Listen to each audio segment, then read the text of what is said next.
Hello everyone, it's Corvette Dan. Welcome back to the channel. By the looks of this car, you know this is a C5 video. The topic of this video, however, today is C5 Corvette. What's the deal with this squeal? So, buckle up, stay tuned, and enjoy the ride.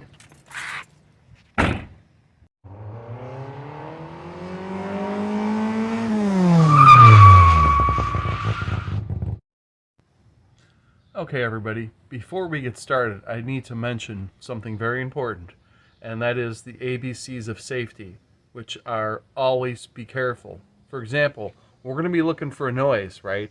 And the engine's going to be running, the hood's going to be open, and we're going to be somewhere like underneath the hood, right? You do not want to get injured. Hair in a ponytail if you have long hair. Make sure you have safety glasses on. No loose clothing, even gloves, right? No jewelry. Be careful. The ABCs of safety. Always be careful. Safety is your responsibility, folks. Okay, so let's be safe before we do this, okay?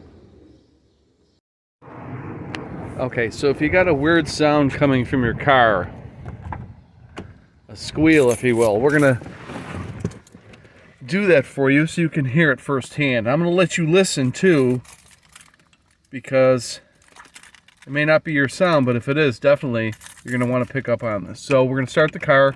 You're going to hear this squeal right away.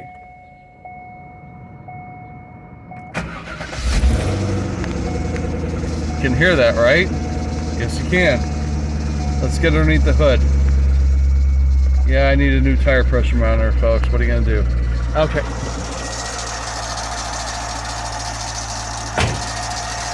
You do hear that.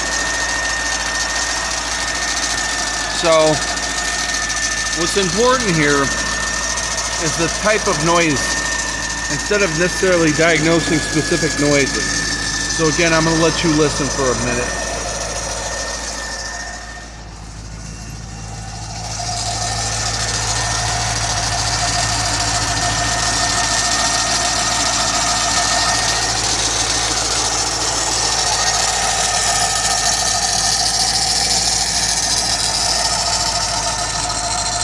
So in this case, the noise is coming from the belt tensioner.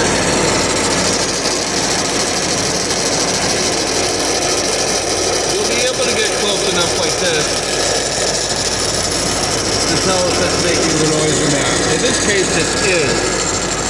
Now, there could be a couple of reasons for it. One, maybe your balancer is wobbling and it's causing that belt to do one of these, which is putting a lot of pressure on the tensioner. Well, if you don't know how to check your balancer for sure, they're all going to wobble a little bit. You may want to have to reference someone who has a known good balancer to just see how much that is. But if your balancer is wobbling excessively, you'll know it. That thing's going to look pretty crazy. So with that, there's no balancer issue on this. So it is the tensioner making the noise, right?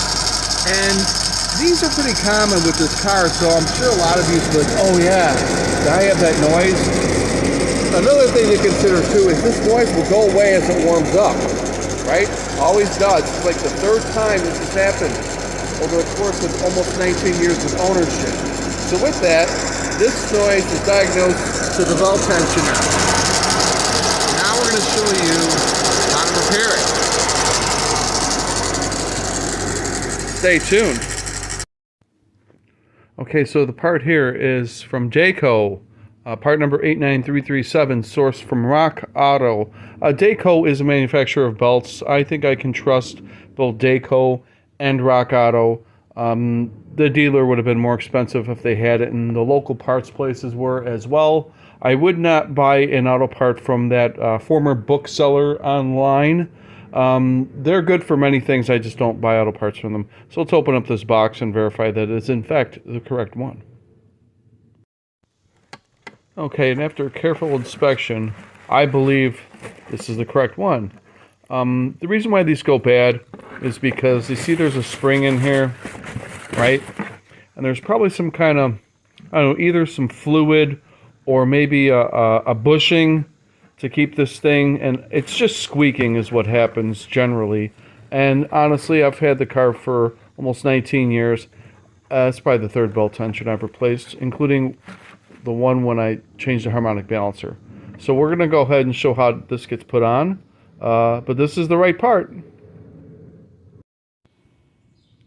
The tools you will use include a 15mm wrench, 15mm socket and 3/8" drive, a breaker bar, and you're going to need obviously a belt tensioner and a belt if you need a belt. In this case, we do not need a belt.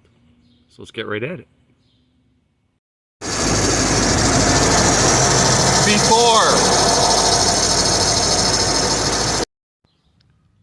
Normally, I'd be telling you to look for a square notch somewhere around the belt to release the tension, but this car doesn't have that. So what you need to do is you need to take your breaker bar and you're going to put it on the nut of the tensioner itself, and then you're going to push this way and you're going to fish the belt off. Obviously, you're going to have the belt there and remove this.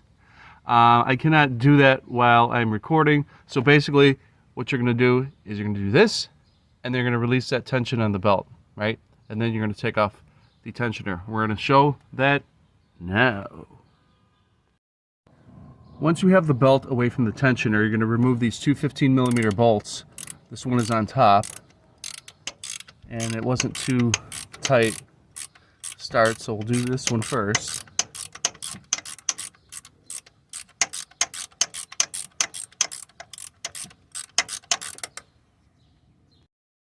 I was able to get a socket on it and get it off. 15mm again. You're going to save the bolts, and then we'll get the one on the bottom here. Again, that wasn't very tight, and shouldn't be.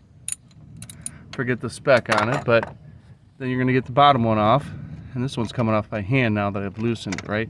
You see the tensioner is already starting to move. Okay?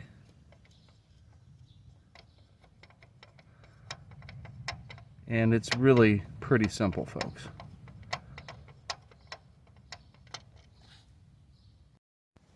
And there, the tensioner is removed.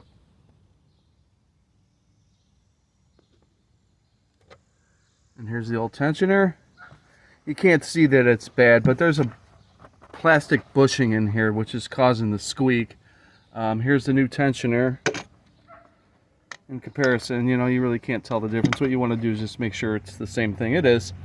I don't think it makes a difference, but I like to use the same bolt in the same hole. That's just been something that my dad has always preached to me over the years. So now we're going to show how we put this thing back together. Something I want to mention, and I don't want you to overlook this. If you can see carefully, right here, there's this tiny lip, right? And down here, make sure that tensioner is butted up against here and not pushing on here. I was noticing that when I was doing a test fit. So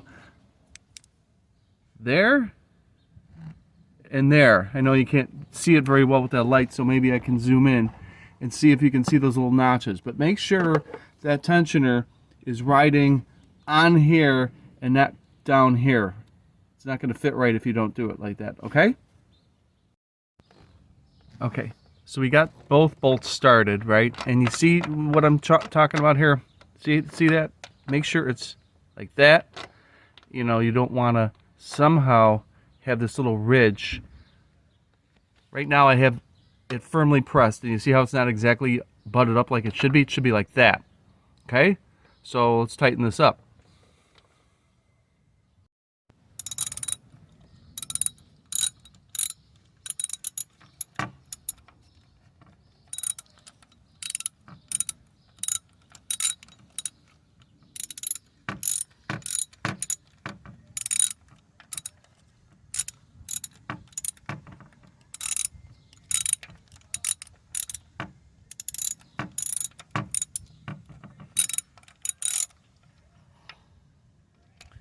Okay, you see how that is?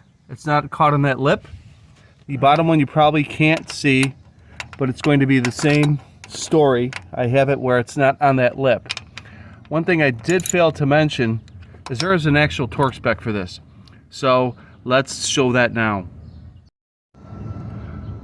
The torque spec is 37 foot-pounds, and if you're suggesting that it's going to be off because of a deep socket, you're right. Add a few pounds to it. It's pretty simple.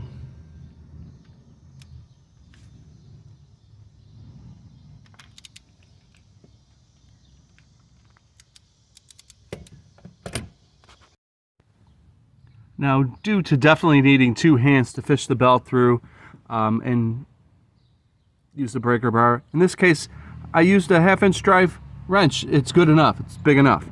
Anyway, you want to make sure that the belt is riding correctly where it's supposed to be.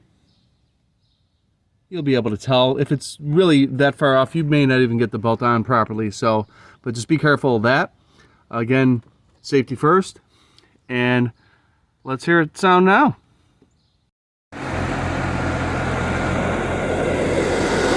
And there we have it, how it's supposed to sound. Smash that thumbs up, click the notification bell. Until the next one, this is Corvette Dan. Thank you, Corvette Dan L.L.C.